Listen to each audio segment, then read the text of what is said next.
Hey guys, in this quick tutorial, I will show you that how to fix Shadowban disconnected from the server error in the Modern Warfare 2 or the Warzone 2. I am going to show you the two methods to solve this error. I hope one of them will work for you. In our first method, you just need to open your settings. Once you open your settings, you have to just click on the network and the internet.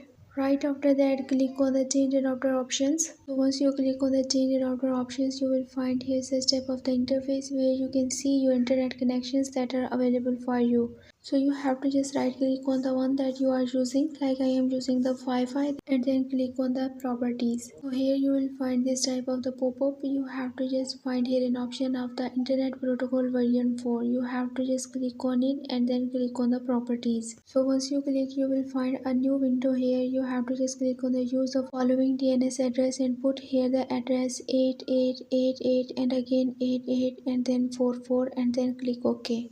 Once you complete this process, you have to just close all of these windows and then reboot or restart your system. So after restarting your system, your problem will be fixed. In our next method, you just need to update your games. So if any update is available, then you have to just update your game, and if not available, then you have to just wait for launching of the new version. After this, your problem will be fixed. I hope this video will be helpful for you. For more information, visit my website, whose link I have shared in this video's description. So leave a like and a comment for this video, and also subscribe my channel. Let me guide. Thanks for watching.